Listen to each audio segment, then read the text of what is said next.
So what happens when you guys go down 31-7? What do you say to the team? How do you get them back? Well, I think it was a constant message about just continuing to play, continuing to execute what their assignments were and do their job, as we like to say. And a sideline, because of that, they never wavered. It was, I really marvel over how the kids responded. There was no flinching. There was no getting after each other. There was no, arguments, which is something you'd expect in the middle of a losing streak like we were, and to get down that fast. They were coachable. They were positive. They were encouraging each other, and it was a huge factor, a key factor in us staying together and coming back and playing awfully good defense after the 10:51 mark of the second quarter. Was it more of, tweaking the scheme, or was it just players executing? Combination of both. They forced us into some adjustments, which occur every game. Every game you have your plan, and every game they have what they've done all year long, and what they tweak and adjust to attack you. So certainly we had to start making adjustments after the second play of the game, and continuously throughout the first half, and then we implemented some more things at halftime. But the second play of the game is the same play that they run that Kevin Richardson scoops and scores on. It's the same play that they run 2 plays later for a gain of 2 or 3 in their final offensive possession. So combination of both things, doing something call-wise to adjust, and then players going out and executing at a higher level. How much did not having Sosa that first quarter maybe affect you, or did it affect you? Well, I don't think it affected us from a scheme standpoint. I can't point to any of those plays and say Sosa would have made that play had he been in there. You can't gauge necessarily the mental effect that it has on a football team. So I can't tell you exactly what that is. I mean, they scored 21 in Eastman, and they scored 16 in the next 3 quarters. I don't want to say he was like a one-man wrecking crew, but how big a plus was it to get him in? Oh, I think it's a plus to have your better players on the field for sure. But I think you're right in saying there's no correlation between 21 without him and 16 when he was back in the remainder of the game. But you want to have your best players on the field for if they're injured, you want them healthy. If for whatever reason, the better players you have on the field, the better defense, the better offense, the better special teams you're going to play. Brett mentioned the game that Ramsey had. What impressed you most about Ramsey? Effort would be the thing that impressed me most. There were a lot of plays that he made that he was on the far side of the plate, that he made just out of sheer hustle and determination to get there and finish a play off. Technically, he had his best game from an effort standpoint. He had his best game from a technical standpoint. He had his best game from a productive standpoint. And that happens when you play hard and you approach the game with the right mental mindset, and Randy certainly did that. Kind of a tough start for Andre and Cameron. Later in the game, I can remember, a couple third downs and being in position to make the plays. Can you speak to just how they played? Yeah, I think they were resilient in that fact, and they did both come back and made plays. Andre made a huge third down stop on our sideline, punching the ball away, and Cam came up big on a number of occasions, and you often forget about coverage that they're playing when the ball doesn't get thrown their way as well. So they both got beat deep on that second drive, and both technically were poor, and they know it. But did a lot of things well after that. Five knows he can play better. Andre knows he can play better, and left that locker room disappointed in himself. And I'm sure you'll see him pick his game back up this week. The teaching points stay the same no matter if you win or lose the game, right? Yeah. So how do you deal with them when you give up 566 but you win the game? What was your take on the yardage? We looked hard at the reasons why. Okay, we gave up nice glasses. I couldn't leave that alone. That tickles me. No, you got to use them. Leave them on. It just tickles me because that's something I would absolutely do.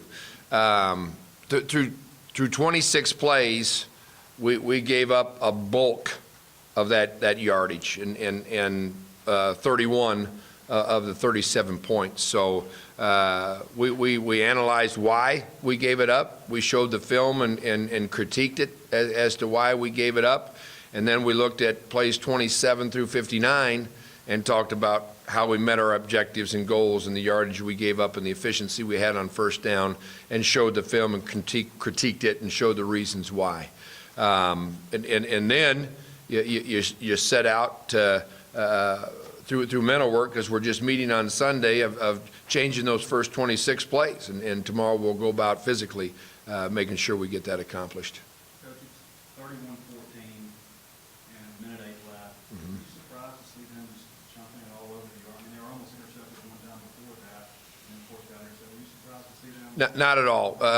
And we'd actually spent probably more time in 2-minute conversations in preparation last week than we had in the previous 7 games. And in our opinion, it had a good chance to come down to that. And there were some things that they like to do in a 2-minute game that were a little bit different than most people, as far as how they like to attack using the run game as well as the pass game. So with that time left, we took the field knowing we were going to get a 2-minute offense, and they were going to try to continue to gain on the momentum that they'd had thus far in the first half, and see if they couldn't get another score on us. We had not been great on 2-minute situations thus far in the year, and the interception was a result of pressure on the quarterback. He couldn't follow through thoroughly with his arm and hand on that play that affected his throw. Scooter Harris had great underneath technique and coverage on the play, and Josh Liddell was in great position on the upfield shoulder and then made a great adjustment on the ball to make the play. Post-interception, Grant Morgan, Kevin Richardson, and Bijan Jackson all gave great hustle and threw key blocks to get the ball down where we got it, to give our offense an opportunity to score. You know, when you're down 9 and the other team has the ball with 6 minutes left, it doesn't always work out that way. How big do you think that play turned out to be?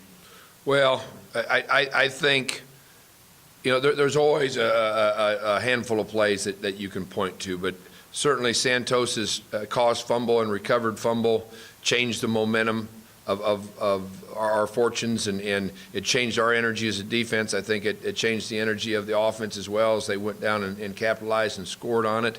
But yeah, when we crept back and we knew we were in a game, and then the next thing you know, we were down 2 scores.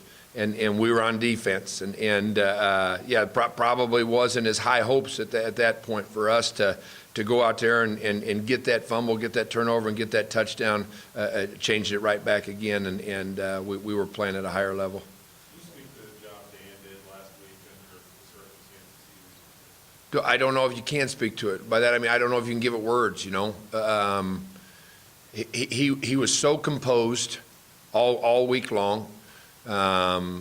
Great with the kids, great with the staff, great with himself in handling his preparation in such a professional manner, and then going out and we put him in a horrible spot. They're down 7-zip immediately. They respond with a great scoring drive, and then the next thing you know, it's 31-7. And he continued to call a great game. He continued to keep his kids. He took advantage of the turnovers and put them in for scores. I guess I just did, but hats off to the guy. Hats off to the guy. I for one don't know if I could have handled it as well as he did. Look at it from his perspective as well. When you look at the third down conversions that the offense got, how demoralizing is that for a defense? Because I think several of the touchdowns were scored on 3rd and long, and for them to make the plays in those situations. It is huge, and we'd like to get to 3rd down more as a defense. Part of the reason we're not getting off the field at times is we don't get a 3rd down in a drive, or we don't get a 3rd and medium to 3rd and long in a drive. And when you get them to that situation with your plan and your execution, you got some confidence that you're going to get yourself off the field, and your players are right to that edge that, okay, we're off the field. Then when it doesn't happen, human nature is human nature, and there's a drop in your mindset and your energy, and it does demoralize defenses when our offense is able to get that done. I know you don't coach Davey anymore, but you've coached a long time. Having a guy like that, a return guy, and I understand I had a return Well, special teams, there's always, lots of yardage involved, okay, and just the kick alone. So there's a change in field position that's going to take place, and there's always an opportunity for a big play. And right now, the guy's a big play ready to happen, and you can just see on the sideline that guys want to watch it. They want to see what's going to happen, and if you got other 10 guys doing their job, he's capable of breaking one and making a big play. So yeah, I'm overusing the word energy, but it's a big piece. It's a big piece in your attitude and how you play. You bend your knees more when you have a higher level of energy, and he's helping create that. What sticks out to you so far from watching Coastal Carolina? They're an option team. That sticks out very much right in front of my face because you're not used to defending that. You got to really be disciplined in what you do. It's triple options, so somebody has to have the dive, somebody has to have the quarterback, and somebody has to have the pitch. You got to be leveraged correctly to do that. You got to be able to get off blocks, and then they use a number of different blocking schemes to try to create issues and problems for you, so you can't always be in all those spots. So they're going to create some unique practice preparation for us this week. On those long runs, like that first touchdown, is it setting the edge and making sure you're going to the right guy? Because I know Dwayne was there and he's been there before in certain plays like that. Yeah, Dwayne was put in what we refer to as a conflict. In that C gap, there were two responsibilities on the play. There was the possibility of the quarterback keeping, which was his primary responsibility, and then there's always the potential for a cutback to occur. And Dwayne's not the only one at fault on that play. They pulled the guard on that play, which pulled our linebacker with him and left us without a direct cutback player. And early in the game, when you're a little bit amped up and quite honestly, maybe a little bit less disciplined than you need to be because you're wanting to be fast and go make aggressive plays, it hurts you, and it hurt us on that one. That play was a little bit different than the Alabama play. This one, in my opinion, was a schemed play, and this ball was designed to go back there once they got our linebacker running, where the Alabama play came back because we stopped it. We had everybody where they were supposed to be and stopped it, and they cut back to open space, and a real good player made a fine play. I think 22 is a good player for Ole Miss. I think, in my opinion, he's the third best running back we've faced this year. Was that a country fumble? That was a country fumble. That kind of a city fumble, but you got to return. That was a country fumble that had plenty of space around it with the goal line in front of him. And one of the phrases we utilize is be quick but don't hurry. And another one is surround the ball with your feet. And he just did it extremely well. Bent his knees, got his hips down, got his palms up underneath him, got his knuckles on the ground, and scooped and scored it just like you'd like to see. Sounds like textbook. It was textbook, other than his weight got a little bit out in front of him, caused him to stumble a little bit, made us a little nervous. But other than that, textbook. Who are the two best running backs? Alabama 34 and Auburn 21. Any more questions, Coach? Thank you.